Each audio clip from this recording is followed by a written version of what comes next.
Nah, kalau Anda tidak mempunyai langkah yang jelas, kalau Anda tidak mengerti firman, kalau Anda tidak hidup menurut proses dan kehendak Tuhan, rencana dan anugerah Tuhan, tidak ada satu manusia pun yang akan selamat, karena iblis ini sangat-sangat mematikan.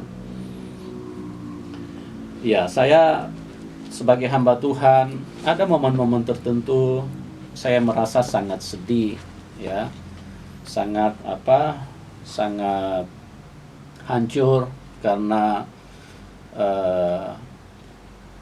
peperangan di dalam roh, keganasan dan kengerian yang dilakukan oleh setan ini tidak dipahami, tidak disadari oleh begitu banyak umat Tuhan. Ini sangat-sangat sedih. Ada momen-momen tertentu saya hanya bisa mengeluarkan air mata di hadapan Tuhan. Saya hanya bisa berkata, Tuhan tolong, karena begitu banyak manusia yang terancam untuk dibunuh sama setan. Dan mereka tidak akan berjumpa dengan Tuhan karena hidup mereka begitu jauh dari kehendak Tuhan, dari rencana Tuhan. Ini yang perlu kita perhatikan baik-baik. Saya baru terima kabar, ada satu hamba Tuhan, satu pendeta, dia seorang pengusaha juga, tetapi dikabarkan baru-baru ini dia stres dan hampir-hampir gila.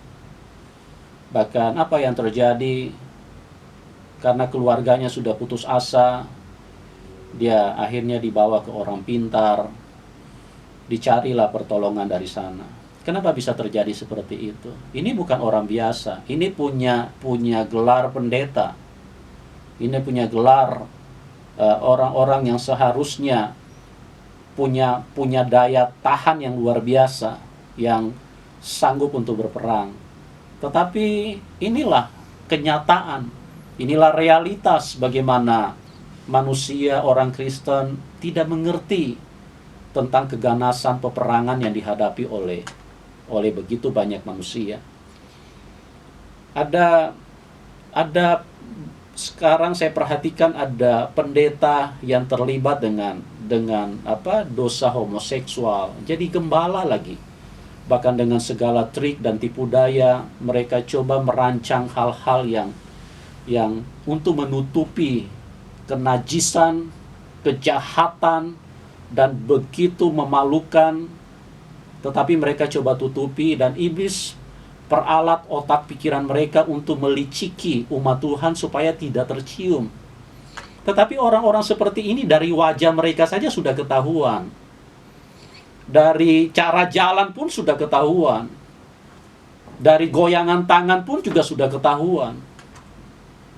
Dan ini begitu mengerikan. Kenapa saya katakan mengerikan? Iblis ingin supaya manusia itu mengalahi binatang, ya. Dengarkan, kalau engkau terjebak dengan dosa seperti ini, engkau perlu Tuhan.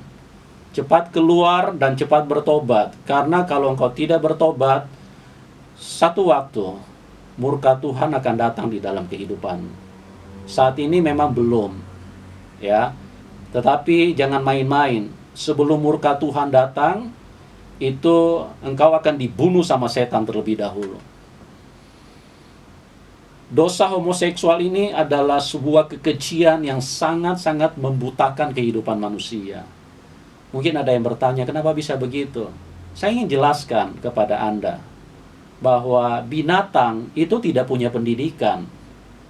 Binatang tidak pernah bisa bersosialisasi. Tapi binatang itu kalau mau berkelamin masih tahu jenis kelamin, masih bisa bedakan, mereka masih lebih pintar dari manusia.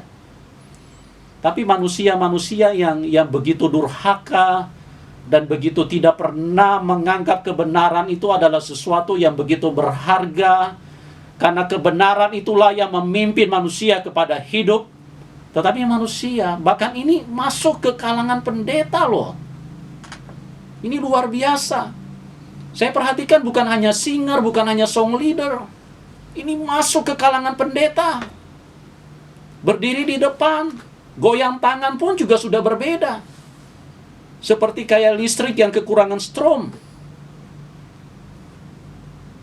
Ini luar biasa. Jangan Anda anggap enteng.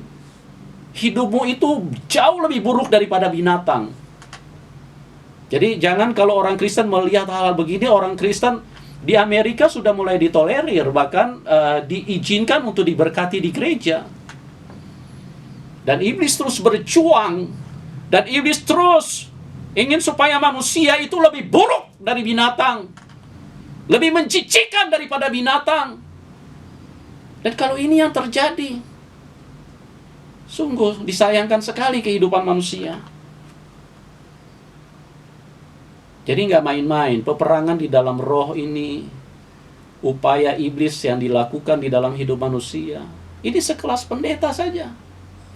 Ada satu pendeta besar, saya tidak usah sebutkan namanya, itu tidak etis sama sekali. Saya cuma maksudnya ingin mengingatkan kita bahwa kekuatan setan ini jangan Anda anggap enteng. Ini pendeta besar luar biasa. Dia kalau melayani itu seperti kayak api itu memancar dari wajahnya, dari suaranya itu ada getaran roh yang luar biasa.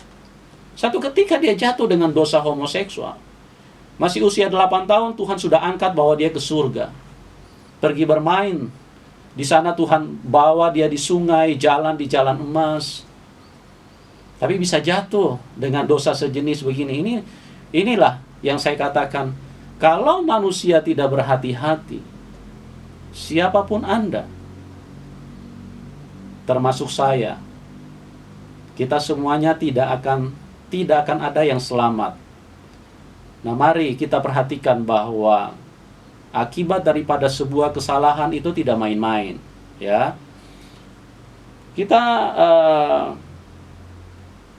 lanjut. Pendeta ini yang stres ini, dia mulai marah kepada Tuhan. Sebelum dia jadi stres, sebelum dia jadi kayak orang gila begini, dia marah kepada Tuhan dulu. Karena dia merasa Tuhan tidak menolong keluarganya. Istrinya terlibat dengan perselingkuhan dan berbagai macam problema yang dia alami. Dia marah besar. Kenapa Tuhan tidak tolong? Kenapa Tuhan tidak lakukan sesuatu? Dan di sini kelihatan lagi iblis menipu dan iblis bermain di belakang layar. Tuhan terus dipersalahkan.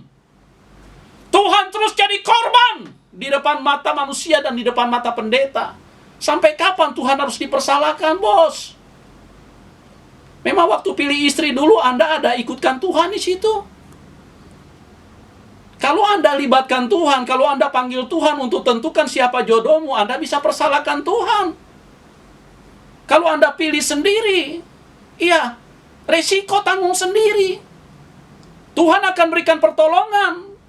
Tetapi hal-hal yang kalau kita tanam mangga, kita juga akan makan mangga. Yang keluar mangga tidak mungkin durian. Kalau kita salah pilih, jangan kemudian Tuhan terus yang kita persalahkan di dalam hidup ini. Tuhan justru mau mengulurkan tangan, mau mengulurkan mujizat. Tapi karena kita sudah lebih dahulu mempersalahkan Tuhan, maka Tuhan tidak bisa berbuat apa-apa di dalam hidup kita. Karena iblis terus yang menang. Setiap kali malaikat datang mau tolong kita, iblis akan berkata, dia tadi habis melakukan kesalahan, ini milik gua. Dia mempersalahkan Tuhan tadi, nggak usah buat mujizat, ini milikku. Jadi Anda harus mengerti, di dalam hal ini Tuhan selalu jadi korban. Itu sebabnya puncaknya dia harus jadi korban di atas kayu salib. Jadi ngeri sekali kehidupan manusia ini. Ya. Kalau manusia masih mau terus hidup di dalam dosa, jangan salahkan Tuhan. Banyak manusia melakukan tindakan-tindakan yang fatal yang membuat mereka menderita. Begitu Tuhan lagi dengan rancangan yang sempurna ingin mengangkat mereka, karena mungkin mereka merasa Tuhan terlambat, atau mungkin mereka merasa tidak seperti dengan waktu yang mereka harapkan, mereka mulai persalahkan Tuhan lagi. Padahal semuanya itu adalah kebodohan yang tidak disadari oleh manusia, karena mereka terus melakukan kesalahan, akhirnya berbagai macam penderitaan, berbagai macam penyakit menimpa mereka, berbagai macam bencana terjadi di dalam hidup mereka. Itu karena apa? Karena mereka melakukan kesalahan. Dan iblis terus menghadirkan penderitaan-penderitaan ini di dalam hidup manusia, supaya manusia semuanya ujung-ujungnya mati terbunuh di tangan iblis. Tuhan tidak pernah menciptakan kematian. Dan begitu banyak manusia termasuk gereja dan pendeta yang mengira bahwa kematian itu produksinya Tuhan. Tuhan tidak pernah produksi kematian. Dia Tuhan yang hidup. Dia pencipta kehidupan. Saya ingin beritahu kepada kita manusia yang normal, manusia yang diberikan logika, diberikan akal. Kalau kita menciptakan sesuatu, misalnya kita pencipta mobil, kita yang membuat mobil, mendesain, terus kemudian menghadirkan mobil. Tidak mungkin begitu mobil jadi, terus kemudian kita ambil gergaji, kita potong-potong, kita hancurkan, dan kita musnahkan. Itu tidak akan mungkin. Bahkan kalau bisa kita poles, kita buat jadi lebih baik, dan jadi lebih baik, dan jadi lebih baik, supaya pada waktu kita gunakan, itu sangat baik. Nah Tuhan itu pencipta kehidupan. Tuhan tidak pernah menciptakan kematian dari awal.